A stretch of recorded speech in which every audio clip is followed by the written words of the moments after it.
Good morning. Do you like to read? Do you like books? Do you like to read the minds of other people? It's quite a gift to get into the heart and mind and life of the author. And so there's lots of different types of books. Some are prose, sentences. Some is poetry, rhyming and not. Some is fantastic mysteries revealed. And some talks from the heart. Imagine somebody who says, I cry aloud. I make my voice heard. I pray. I ask. I pour out my complaints. I declare my trouble. I am in trouble. I need your help. Do you want to read a book like that? You want to read about somebody who's struggling, who's in fear, who's in pain? A lot of songs are about that. The songs you listen to at home are usually about hearts being broken, about trouble, about concern. But one of the greatest kings of history wrote lots of songs in a book called the Psalms, a collection of music and lyrics. And that's how David felt when he wrote that. I cry aloud. I declare my trouble. Now, who was he talking to? Was he just shouting to this beautiful blue sky? Was he shouting to a tree? A rock? What was he doing? When I was low, he says, when I was down in the dumps, you knew me.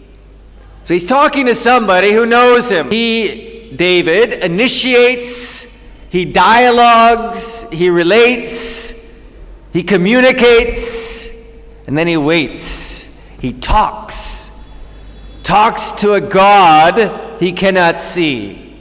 He talks to a God who he's wondering, are you there? Do you understand my pain? Maybe there's some student out here who feels like that. My mommy and daddy don't see me. My big brother beat me up. Nobody respects me. My teacher doesn't see me in class. I spent so much time, and that's the grade they gave me. Those are my marks. I'm hungry. I skipped breakfast.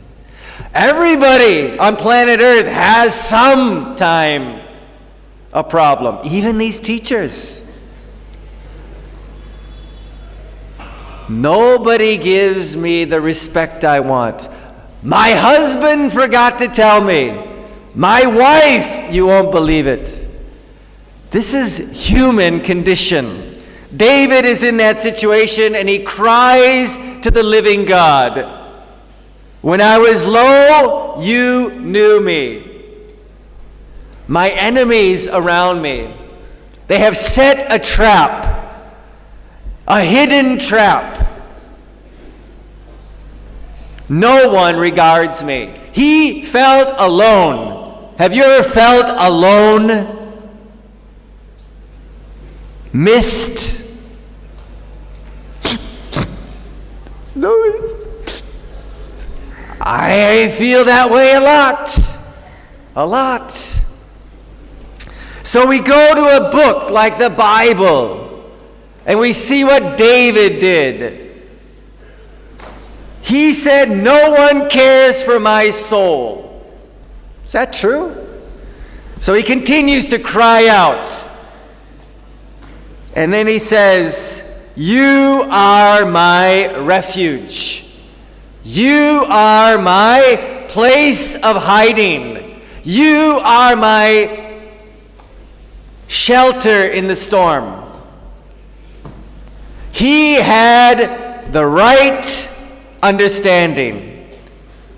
He believed in God. He loved God, but things happen to us that we don't like.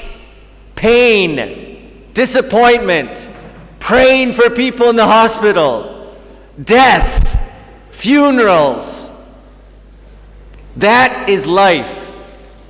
David cries to God, "You are my refuge, my portion in the land of the living."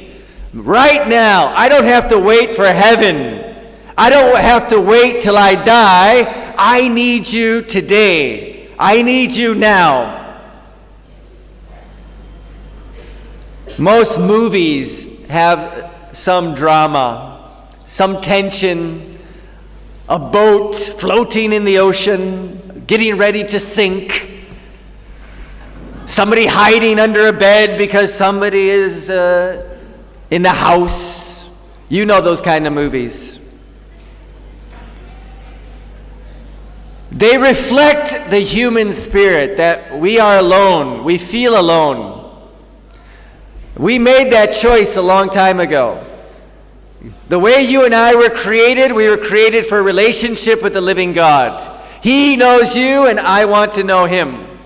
But we walked away from him. Say, bye God.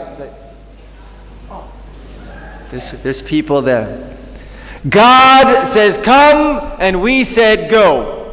But then we found ourselves in trouble, and he came looking for us.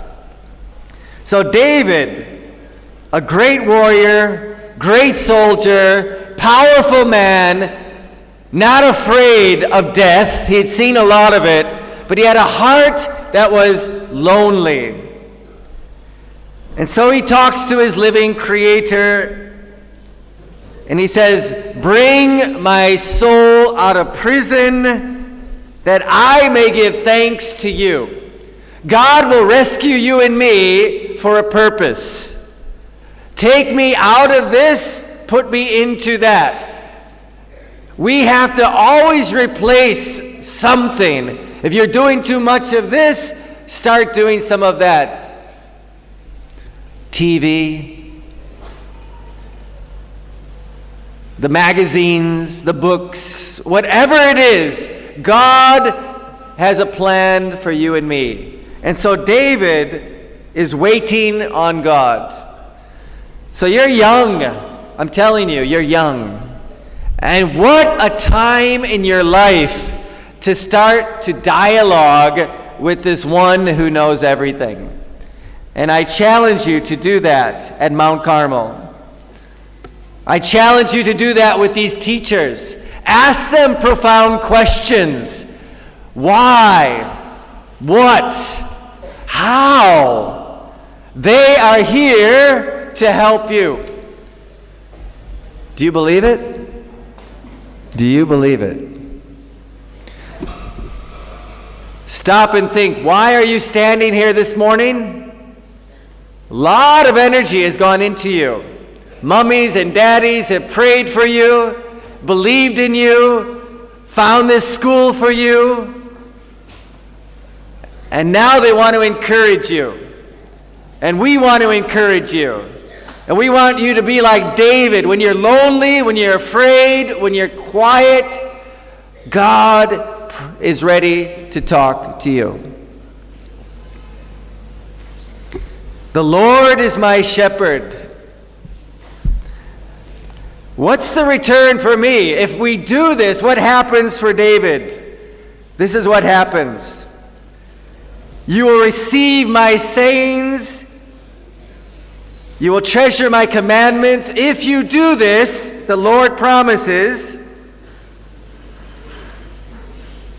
He will give you wisdom. He will be your shield. He will give you discernment of righteousness, justice, equity, and every good course. He will show you turn right or turn left. He will say go straight. He will tell you. He will be intimate with you. He will remind you that He is God and you are His. And that is a very good place to be in. He will give you people around you, righteous people, loving, caring individuals. There's a lot of mean people out there. I can be a very mean person, but the living God checks us. He guides us. He places us in good pasture. He lets us lie down and rest. He cares for you. Do you believe it? Did David believe it? Sometimes life has to get very difficult to believe it. You have to lose something. He doesn't look at me. She doesn't look at me. She doesn't. Sometimes lack will open doors to amazing discoveries. So I pray for that for you, Mount Carmel. Every Friday I get to come, but you're here a lot more than me. You know yourself, but you need to know yourself more. Let God reveal that He loves you and He welcomes you into His family. I did that when I was 19. Anybody 19 here? I don't think so. You're younger than that. Don't wait till you're 19. I learned to talk to God because I saw 3 other men do that. Can you believe it? A 19-year-old, selfish, interested in all the wrong things, but hungry, curious, wanting more. It says on your songbook, have you ever read your songbook on the outside? It says, God has put eternity in the heart of men. Eternity is in your hearts. I didn't know what it was. This man, Jesus. I came to an understanding where I said, I don't know what I'm getting into, but I understand. I am sorry for what I have been doing. I am sorry for the sins I have done. I didn't know what sins were, but I knew that I was hurting people. My father, my mother, my roommates, people in my 12th standard, 11th standard, girls in that time, some guys I was mean to. All of that. God said, you come to me, I'll take care of that. You just come. So I said, I'm sorry, please forgive me. Come into my life. Amazing. He did. He came into my life. No lightning, no thunder, a good night's sleep after that. 2 things happened in my life, and I finished with that. 2 things after that. I had grown up in a church. I had grown up with the name Jesus. I had grown up with God, but I had no clue who He was. But after that moment, that dialogue, that crying out, I started to read the Bible and understand it. He had given me an ability to really piece it together. And then I learned later that's because He gives us the Holy Spirit to help us. So I started to understand the Bible. The second thing that happened was I started to love people, because I understood how bad we were, and I understood why we were like that, and that we can be so much better because He loved us so much. So that's my joy, that's my testimony, and that's what I want for you. But don't wait till you're 19. You can do that today. He says today is the day of salvation. It's always ready. He's always there. So you do that. You have a great, great day. And enjoy the crisp, cool weather. Thank you.